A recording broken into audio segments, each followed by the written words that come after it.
Welcome to Big Blend Radio with your hosts, Lisa and Nancy, editors of BigBlendMagazine.com.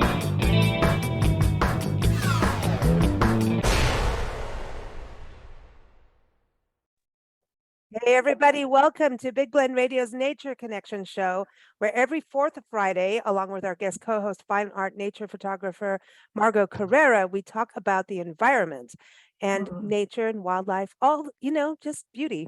So today's special guest is Kristin Ohlson. She is a just amazing writer. She's an author. You may know her book, The Soil Will Save Us.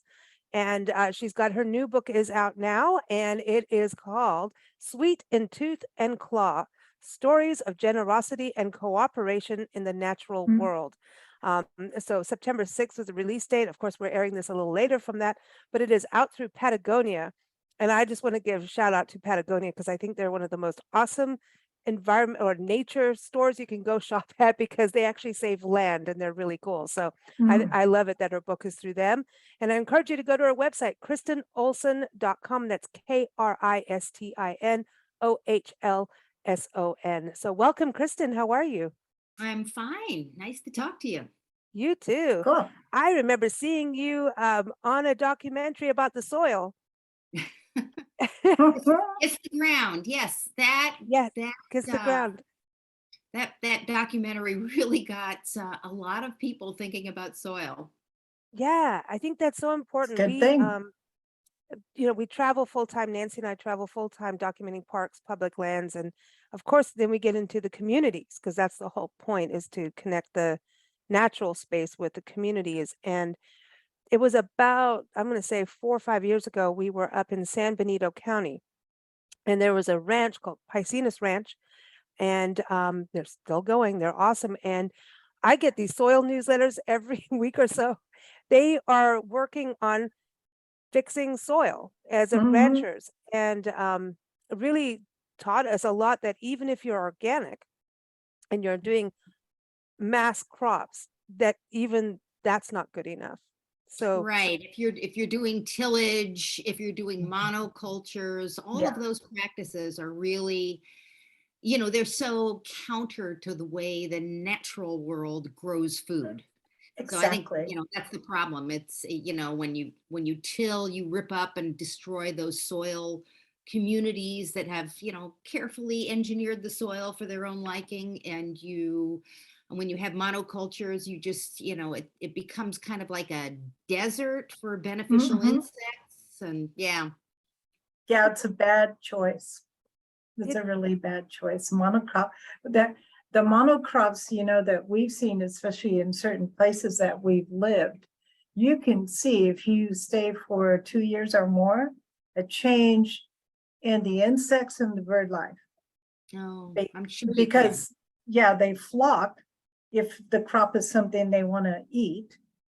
If not, they bypass and go somewhere else. So then all of a sudden, now the whole cycle changes when you do monocrops, and it's not for the better. It's a disruption. It's not natural. Right. And then when you go the other direction, as many farmers and ranchers and, fruit growers and all that, when you go the opposite and you add biodiversity, you add cover crops, and you add other things to draw back insects and birds and all that, that can also change really quickly too, which is exciting. It's actually today we are, because we travel full time and we pet sit as we travel. It's something that happened in COVID. So we end up in all these different circumstances all the time. And right now we're on a farm in North Carolina, and for 2 months, and we've been here before. And so they grow organic vegetables for the food bank, the local food bank, which I think is amazing. And they have chickens and guinea fowl. And so you may hear things.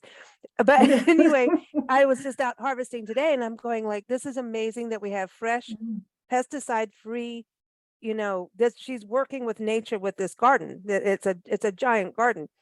And so this morning we had a huge storm, and I'm out there, and I was thinking about you coming on the show, and I'm like, the spiders had to redo all their webs today. And so like you're creeping around, and most people will freak out about spider webs, but I don't know what it is. Like once you got to get over your fear of nature, but my hands are going in amongst the spider. I mean, these are big they're freaky. Okay. There's a big But you're in spiders. and they don't care. They're like, okay, you're a big shadow coming in. That's not my food.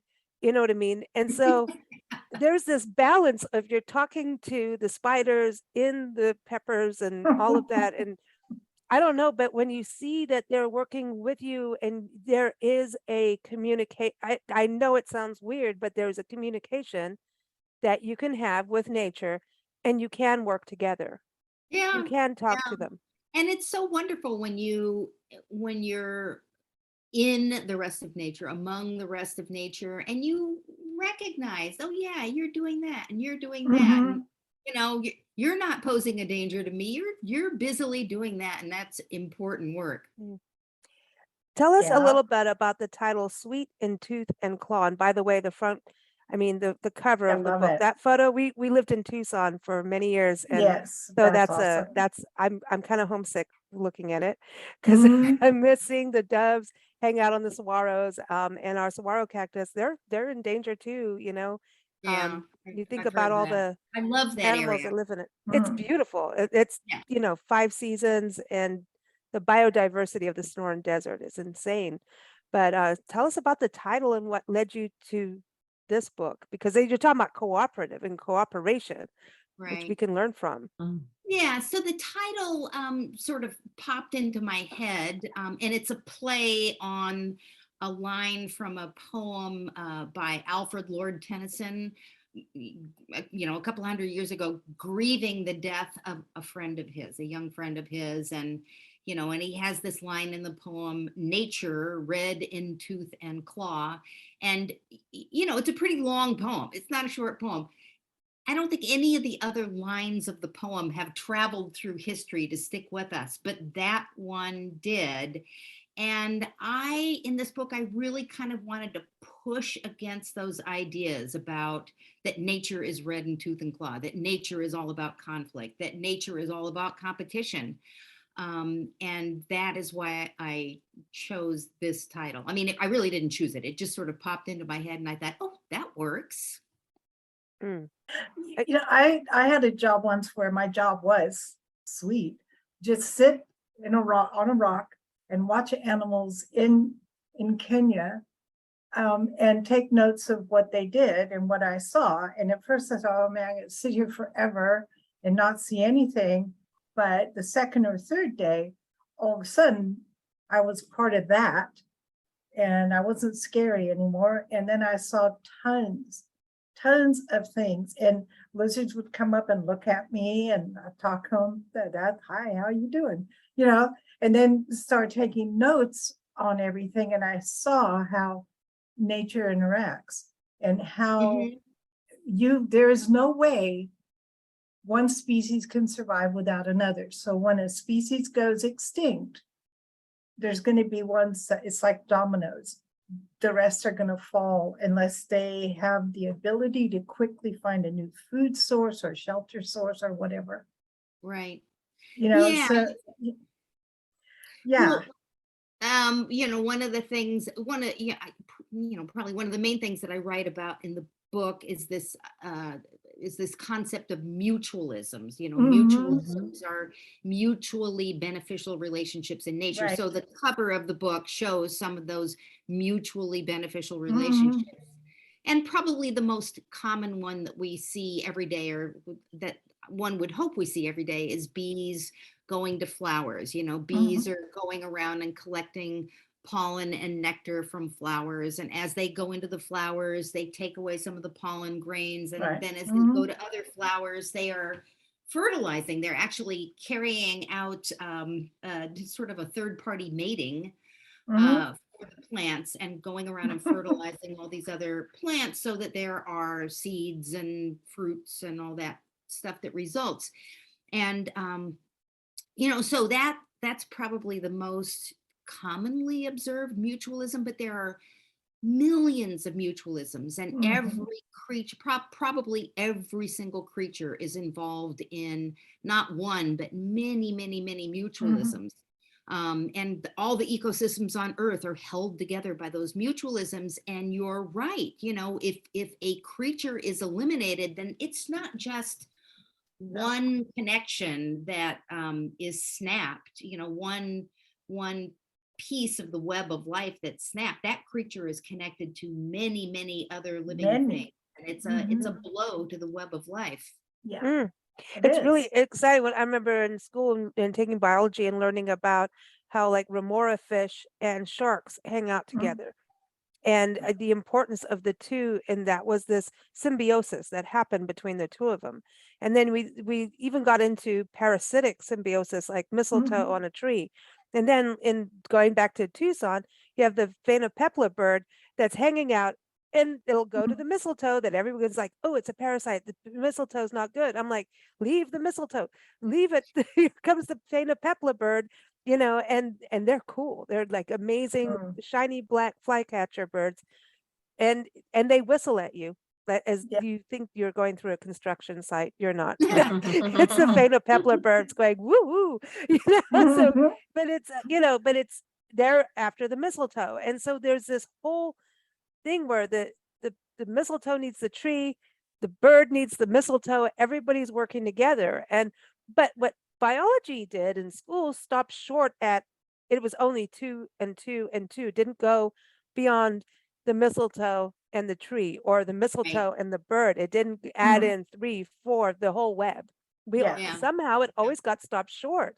So for you, where was it when you went, aha, we need to show beyond the 2? Well, let me see. I mean, I went aha the first time I heard Suzanne Simard talk. And for people who don't know that yet, she is this remarkable forest ecologist from British Columbia. And I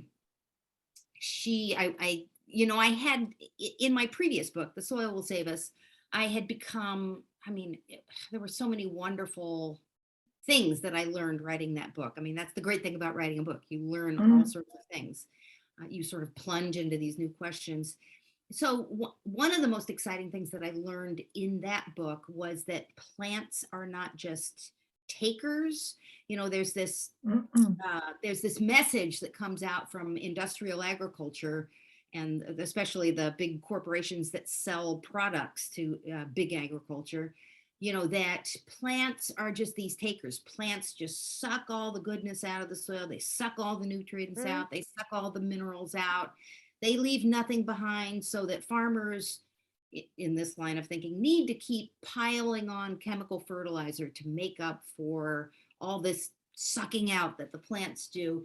And the most exciting thing that I learned in that other book was that plants are also givers. Plants are making this sugary carbon fuel through photosynthesis and using that to grow, but they are also sharing a large percentage of that carbon fuel through their roots to this community of soil microorganisms down there.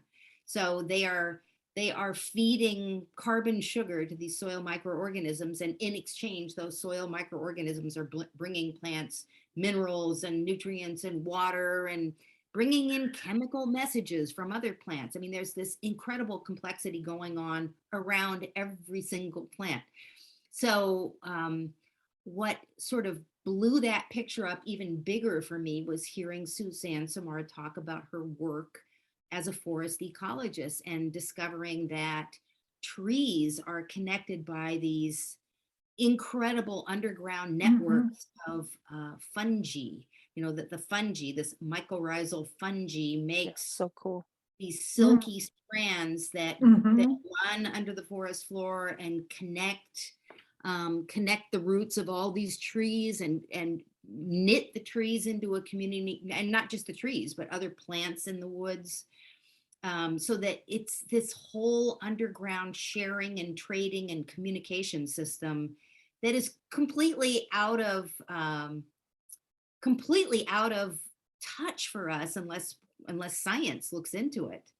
That kind of blew up the idea of connection, and that it's that vast and potentially endless. If you think that everything in a forest is connected, well then how much are they connecting with living things that are on the other side of the forest and on the other side of that. You just can Mhm. imagine these strings of connection going on forever. Giant communities. I mean, the fungus, Mhm. I think, to me, mushrooms and fungus, I'm really fascinated by them because they, and I think they're friends with coral. Come on, they all look, it's like one's in the ocean, Well, one's there's there. above But ground, like yeah, out of the water coral. but And yeah, but yeah. they're in their own genus. They are not Mm. just pure plant. They've got animal in them too. So vegetarians, you're eating meat in a Oh. weird way. I'm just saying. I just want to say that. Yeah. Oh, no. But you know what I mean? Because they are part, there's like an animal thing in there. And it's just The when crossover. every time I see mushrooms in a forest or in a natural Mm. area, I'm like, ooh, health is happening. I've always just thought that. I've never Mhm. understood it. I just went, it's healthy, because it's cool. But I think when you see this big connectivity, I want to go to Margot on this and bring you in here because I know you're into this. I It am. is I am. Yeah. positive. Yeah. It's a positive thing with this network she's talking about, this, plant fungi network. It's something that humans can learn, don't you think? Even what we're doing with the show and everything is we can learn. Yeah. Well, I believe I saw a TED Talk by Suzanne Simmer, and it totally changed the way I looked at the forest and looked at the what's happening underground. Mm. Because yes, we see the trees help, the bees help the flowers. We see what's happening on top, right? Mm. But we are not seeing the integration that's going on underground. And it was fascinating what the things she was sharing about warning of danger, plants actually sending out information, and trees that were injured, sending out new roots for new trees to grow underground. Just amazed me of the connection and the cooperation is what I want to say, going on in the natural world that we're not seeing and we should be studying and understanding better because it'll keep our environment healthier. One example she shared was in the forest, there were other trees growing in an area and it was dense, so that one forester came in and took out the trees, and then all of a sudden the other trees weren't doing as well. Yeah. Well, the two different types of trees were kind of feeding each other, helping each other. Exactly. And yeah, and so we have to think that maybe nature knows a little bit more than we do, and stop manipulating things. And Well, that I know you have yeah. that in your book about Yeah.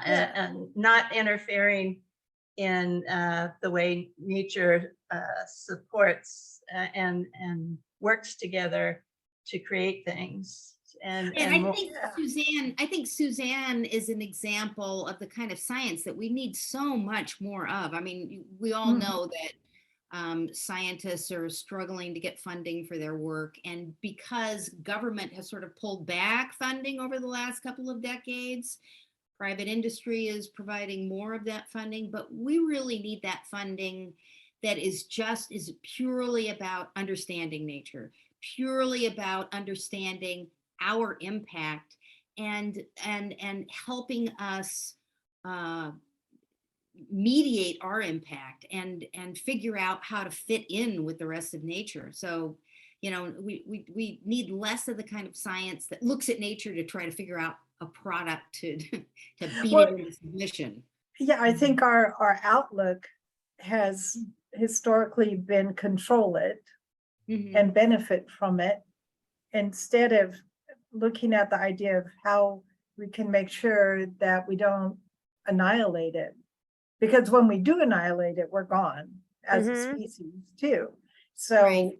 It's kind of in our best interest to treat the earth with kindness and respect and actually do our homework. Yeah. And not from a dollar sign idea, but from we need to be able to breathe. Try Mhm. to breathe without any trees or plants and see what happens. But I think this is what's so important about Yeah. your books, that you are getting to the general population, and you write in a way of, you know, you invite us into this Mhm. magical space. Each story you tell, it's this, you're showing us the wonders of nature, of how it Mhm. works. It's so These cool. stories and people and places and the photos too. I'm like, some of the areas that you cover, Nevada, Mm, and I love that you talk about the wetlands, and we've been all through that area through yeah. Yarrington and Mhm. some of the wildlife areas that, I mean, the birding is amazing there if you're into bird watching, but I am. Mhm. we are. Yeah, we are. Excuse me, but so some of the areas, a lot of people don't realize Nevada has this, and our wetlands are in huge danger from what we've seen. We've been to wetlands in Oh, gosh. Northeast Texas, West Texas, no, excuse me, West Texas, New Mexico, last year, spring, March, Yes. April, the prime time to see the migration of waterfowl. And we went there, and we got dust devils. It was like a And dust bowl of it these totally lakes. dried And up. so we're going, this is insanity. So what happens to these birds, So we're supposed to protect that for them to have these places. That's where I think our symbiosis is off. But, when we talk about, we're like, damn it, everybody want to clang pots and pans. But it's very important that people read your book, because you're bringing back that mystical, magical thing for people to understand and be curious about nature, and care about her, because you're letting people know about science. And science is a very scary word for people, and people don't understand science, that it is always evolving. That is the basis of Mhm. science, that everything is always changing and evolving. Yeah. But we have this anti-science thing going on in our country and other places in the world, unfortunately. And I just think we can't argue anymore. But it doesn't work. And so we really do need for people to understand. And I think the written word and what you've written is just one of those places where people can fall in love with nature. People are scared of nature. They're scared. Well, there's things in nature that are scary unless you learn about them. And science is the process of learning about your environment. Mhm. So what Right. could be better for people than to learn about where they live? Mhm. I mean, I find science fascinating, and there's always more to learn. I don't know why you would think it's scary. I don't know. I don't, uh, What have you you know, found, Kristen, with your research? yeah. Do you know what I mean about people being scared about nature and even science? Because it's Well, fear of the I think unknown. people are scared of things like viruses coming out of nature, and with good reason. I think that we need to understand um, how human impact on wild areas, human Mhm. incursions into wild areas when we burn down forest and in a biodiversity hotspot, when we burn down forests and Mhm. put in a cattle ranch or put in a cornfield or something like that, the animals that were in there that might have viruses on them, and that they don't bother them. I mean, they have these viruses in them and on them, but they're not bothered by them. But then those animals have no place to go. So, I mean, I think a lot of Good point. the scary things that come out of nature are because we have diminished nature. We've diminished these habitats. I mean, Mhm. even in the northeast of the United States, where the Lyme disease is such an issue, one of the major reasons that has become an issue is because humans have moved in and created these landscapes in which there are no natural predators left Right. of the deer mouse, of the mouse Mhm. that carries the Mhm. tick that bites Yeah. people and gives them, so we've created these unnatural landscapes. And when we have those terrible unnatural landscapes, it sort of wreaks havoc with the kind of controls of the scary Mm, stuff that usually exists. It's Yeah. But I interesting, think even just like when you think about mosquitoes and things, a lot of times, okay, mosquitoes have historically been around, and they do like to eat. and they do like to sting us or whatever. And they they're a do. pain in the But there's a butt. place, but there's bats and birds that live off of them. There's Mhm. different animals Right. that do, and other insects. But part of the problem we have of, extras, like, or too much in one area, I think is because we've messed with the waterways. And that Right. changes things too. Mhm. Did you find that about, like, I want to go back to the wetlands of Nevada because it's so fascinating. Even, have you been to Ash Meadows? It's I'm just not sure. outside Death Valley, Ash Meadow. No. It is, Mm. it has the biggest amount of endemic species in a park area in this country or something. It's crazy. Really? There's Wow. like 23, I don't want to get it wrong, but off the top of my head, it was like 23 endemic like just, from pupfish to lizards to all and when we were That's there, really they have these interesting. crystal blue springs, and It's it's amazing. weird because you're in the desert and it's volcanic and it's all these different geological, crazy things. You're just like, dude, that's crazy. And then here's this Mm. crystal blue spring and Pure, certain pure fish, these water. fish that you wouldn't see anywhere else. They're Mhm. bright blue, and dragonflies. And we saw bat hunting Mm. at broad daylight, a bat Yeah. hunting at Mhm. midday, which we've never seen do in daylight hours there. Mhm. But it's this wetlands of Nevada. It's a huge deal because it is connected to the Sierra Nevadas, right? And you were talking about that in your book about this. I mean, the Great Basin, all of that. That is so. People don't just look at Mhm. Nevada as Vegas and a radioactive, I know. nuclear site, right? Yeah. So this is really. Can you tell everybody a little bit more that you covered in the book? Yeah, that was such a great story. Mm. It's just such a great story, and it all started. It didn't really start because people were trying to build a wetlands. People didn't even think that that was a possibility. It started because some scientists and government agency officials wanted to work with ranchers to see if they could try to restore some creeks, because it's so desertified in that part of Nevada. If they Mhm. could restore some creeks to make them better habitat for a threatened fish. Mm. And that's how it started. And the ranchers were, kind of reluctant to change anything. They, as we in the United States, or mostly we know that those are people that have been at loggerheads a lot over how to manage the animals, how to manage the land, who really loves the land? Is it the scientists who love the land, or is it the ranchers who love the land? So there's been a lot of bad blood. Especially with the wild horses up there too. That's Oh a gosh, huge yeah. issue up Yeah. there. So, but anyway, some of these ranchers did agree to start changing their grazing practices with their animals, and it involved only letting their animals go near the creeks a little bit of the year, just a little bit, instead of hanging out there all the time.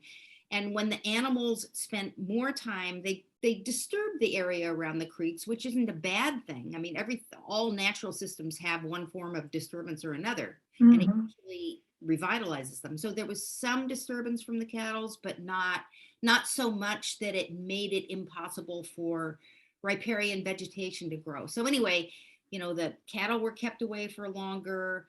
And then, and it's kind of like magic that in the soil, there are seeds that are just waiting to grow, waiting and Mhm. waiting for years, sometimes centuries, waiting to grow.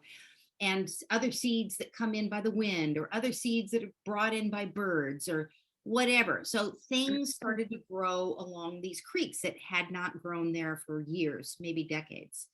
And as all these things started to grow along the sides of the creek, all of a sudden the beaver appeared, and beaver had See, that area. The Europeans exterminated millions of beaver. Yeah. Their pelts, just a Mm. horrible act Mhm. against nature was committed in the form of taking out all these beaver. So the beaver got in there, and the ranchers were kind of at first alarmed, like, oh no, what are the beaver going to do? They're going to really make our lives complicated. And they did. They made their lives as ranchers trying to move these animals around more complicated. But the beaver, started to build their dams and started to make ponds. And it just had this incredible impact on the area. a gobsmacking change over a couple of decades where not only did all this vegetation, because of the ponds, spread out over the land, and of course then that creates a wildlife hotspot, so that birds are coming and insects are coming. It actually raised the water table of the land around these creeks. I mean, it's just amazing.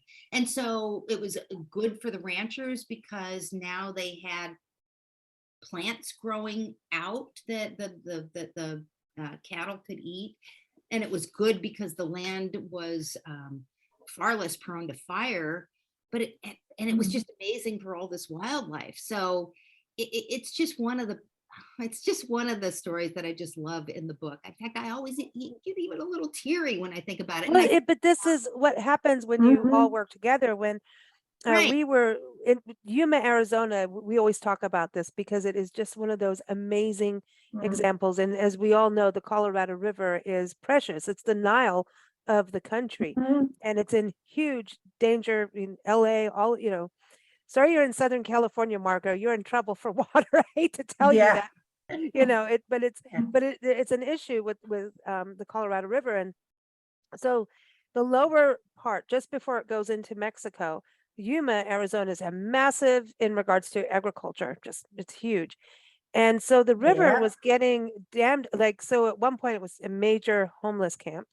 Um, and still people are still there, but this they had all these invasive species of plants and everything, and it was, people dump things. And so this lower part of the river, and then they had a landfill. So one side of, well, there's two different tribes depending on what side of the river you go on. So there's the Right. Kajaan and there's the Kokopah, and then you have, Yuma, Arizona, and then it goes into Mexico. So 49 agencies work together. 49. That's Mhm. a lot. And you're thinking about reservations, you're talking about, Mhm. federal government, people, state, local municipalities. Let me tell I know that that's not easy to get everybody on one page, and they did Yeah. to save this part. And so it took 20 something years, and they started taking out the invasives to get the trees to actually shed they weren't scalding to get or I don't know what the word is, to get the seed out, because just how it was working is now been ruined. The guy was camping on the side of the river, the guy who was heading this up, and made a margarita, and he dawned on him, oh, let's put the seed pods in the margarita machine, and that will open up the pods and we can plant the trees. And It'll they did. scarify it. Scarify, thank you. I knew that's Mhm. it exactly. So anyway, we went on a canoe trip, just a short one, and the beaver did come back. People didn't realize Mhm. beaver are actually in Arizona, and they're They all are. over, and they have to now protect the trees. They saved all this wetland, and you're in a historic area. You can go on your canoe, and as soon as you hit the native species zone, all the birds are there. It's like Mhm. a welcome It's wagon. It crazy. is like a curtain. I can't explain it other than it's like a curtain that you go through, and then everybody's here, egrets and all these and there's Mhm. a certain flycatcher that has come back. It's insane, and they have over 400 birds that are there Yeah. at one time. Yeah, Yeah. I love You those saw the stories. pelicans came back. I mean, Yeah.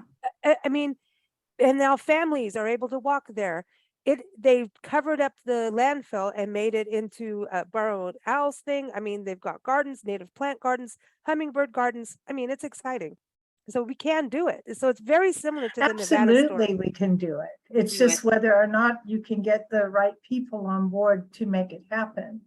Yeah. And it's hard sometimes to get people to understand that their quality of life actually depends on bringing nature back. Yeah, that's a really hard thing for some people to grasp, because they feel like conquering nature is what brings us quality of life. And that is so not true. It's just Right. not true.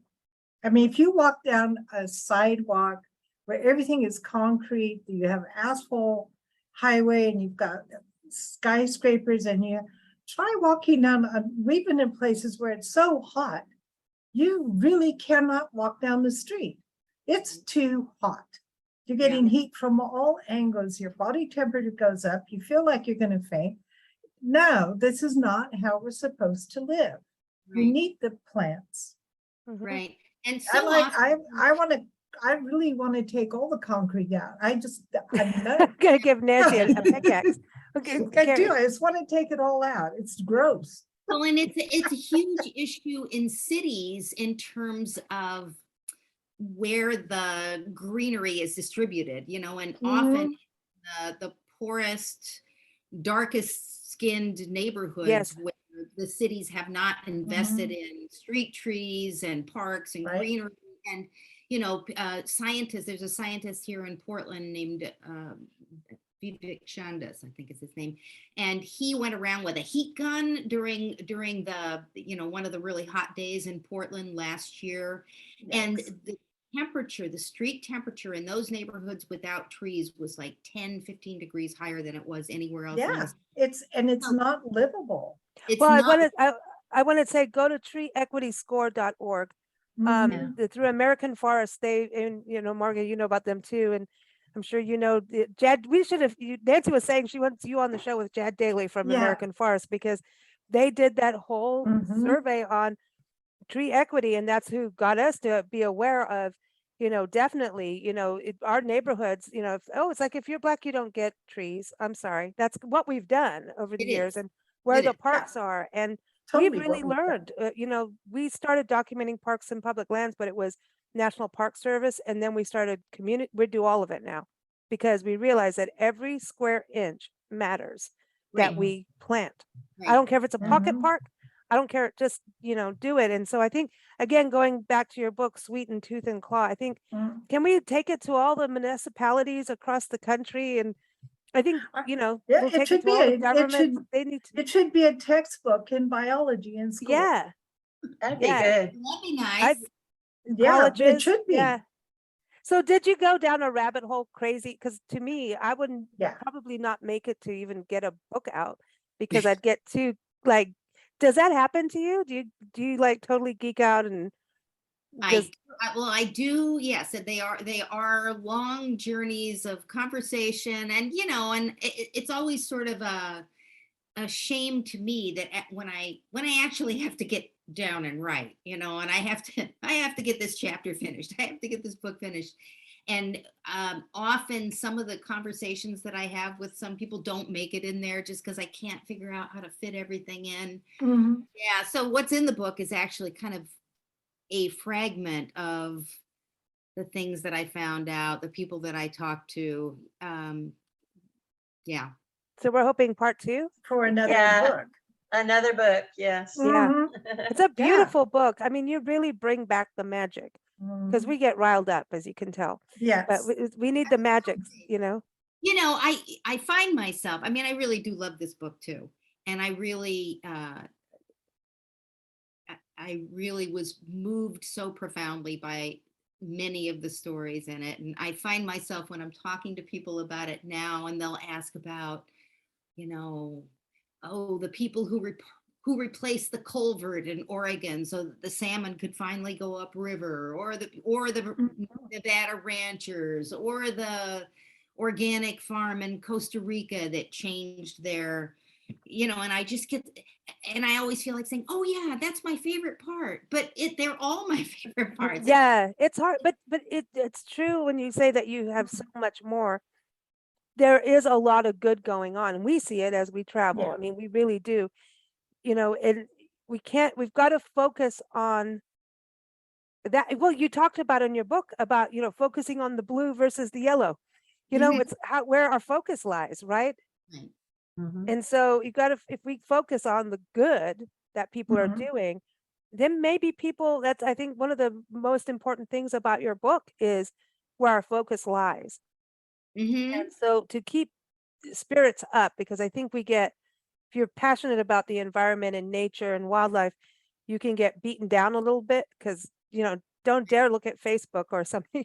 Oh. But you also can't have your head in the sand of what's going on the other side. Right. But when you look at these positive actions with results, I think we can go so far and wide.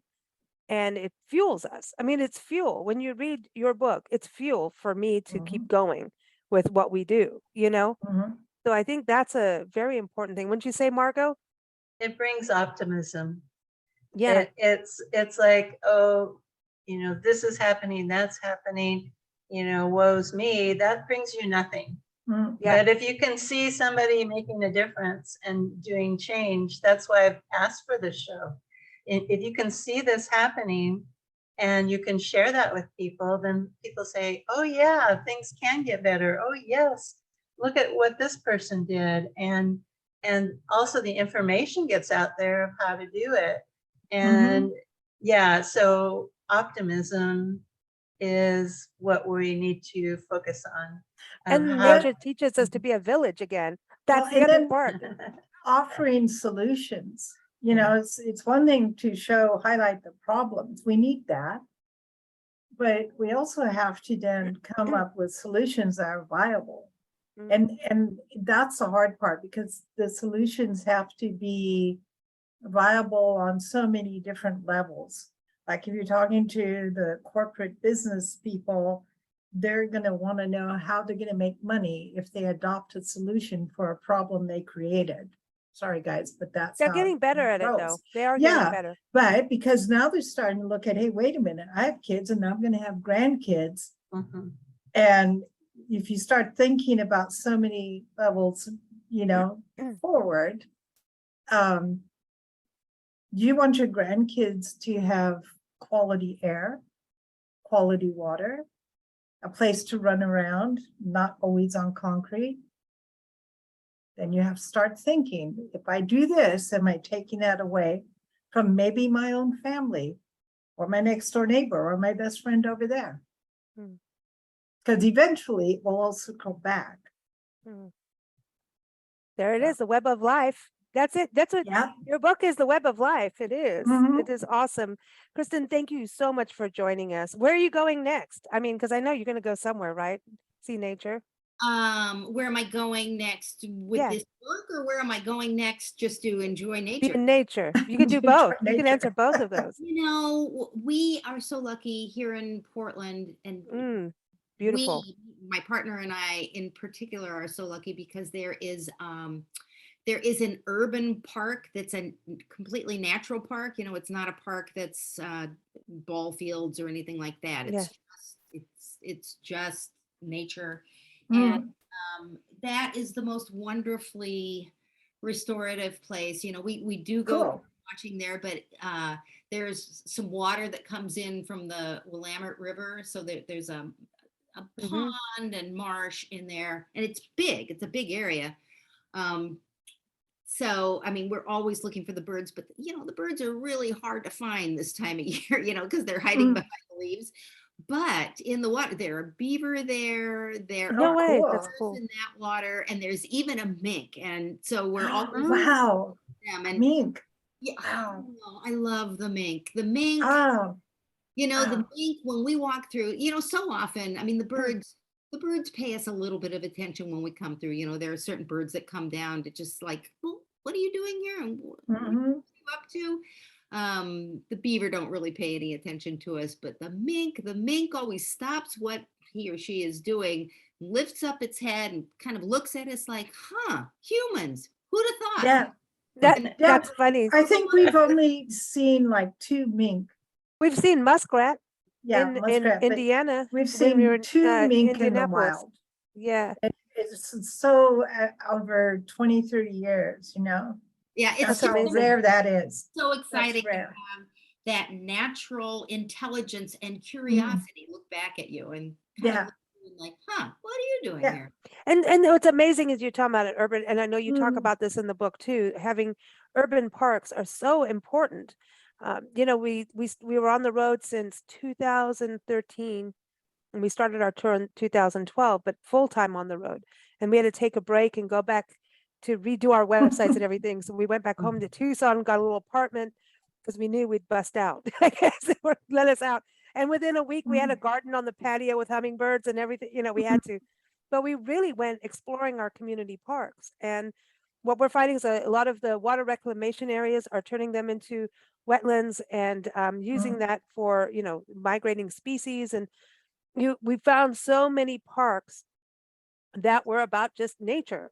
And, Mhm. I think there's something important about what you're talking about, because we as, citizens, or, just go to your city and start being involved with the Parks and Rec department, not the TV show, that's fun too, but get involved, because Mm. these areas can be added. Golf courses have done some decent jobs. Some have done good and some not, but golf courses because of the water. So if we can take some of these areas and change them, it's so cool for kids. And if you have something accessible, they say, I think it's 10 minutes from your house or 10 miles within 10 your to house, you should 15, have yeah. a park.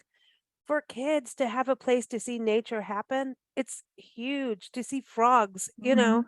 Yeah, and I mean, who it's not just great educationally and emotionally. I mean, that all being Mhm. around nature in that way has a physiological effect on us. Mhm.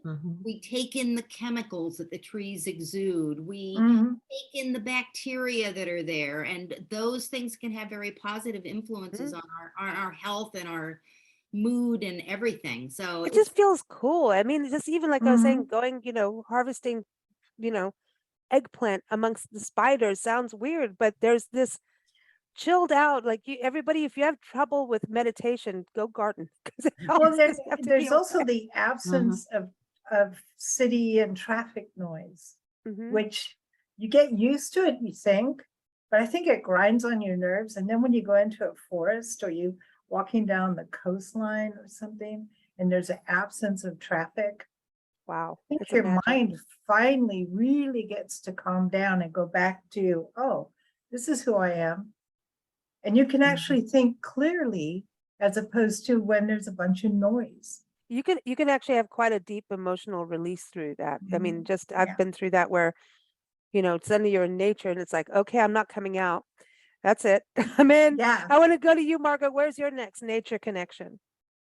Oh, we're going to go back up to Napa to visit that area up north and see the Ooh. redwoods and Oh, cool. the vineyards and yeah. And hey, a lot Awesome. of vineyards are doing better. They're doing biodynamic, and Mhm. the vineyards are learning too. So, Kristin, again, thank you. It's been a true pleasure having you on the show. Thank you for Mm. writing all the books that you have and all the work you do. It's thank you. Thank you. It's Thank you. valuable. my pleasure, and I'm a little jealous of your traveling lifestyle. That's Well, pretty I exciting. wish we knew. We were just through Portland. I mean, we were in the We could have Pacific seen you, Northwest, yeah, or I mean, we could have gone walking in the park. We'd have to- exactly. and then you'd have to come up to Napa and just go up from there. But we may be in your neck of the woods next spring, actually. Okay, So you never know. Let's go for a walk in the park and look at that would mink be and Yeah. great. You beavers would and love the birds. park. We'll have to come Awesome. document it, because to me, that's it. Is the more I think we've done over 1,000 parks. Now we just Yeah. have to get them all up on the website. Just stop so you can get your work done. That's the thing. You're out there in the parks. I mean, here, Nancy, I think our nature connection, we are completely in nature. We have a river below us. Oh, We're here, on yes. acres. We're Yeah. just, we have a woodchuck that visits us every day here Oh, where we he's are. so Nice. funny. And He's he's cute. big and fat, but he crawls across the grass, and then when he sees us, he flattens out. Yeah. So he comes, so he gets from like this tall to that tall, but he gets way wider. And Yeah. then he looks kind of like a flat walrus, and he moves like he's almost swimming across He's a the ground grass. beaver. He's a ground beaver. Yeah, he's really interesting. And then all of a sudden, he'll just sit up and look at you like, okay, you haven't moved for 10 minutes, so I think I can actually walk. And then he walks. It's It's very, cool. he's We very have cute. deer, so we are totally Deer, surrounded. we have I mean, deer. it's amazing. Mhm. And But how after long this, will you be there? we're going to be here for 2 months. It's the longest we've been in one place in years. I Literally. know. We're like, We're oh, literally the thank longest you. we've been in one place. But we've done some longer places. But then from here we go to Wisconsin.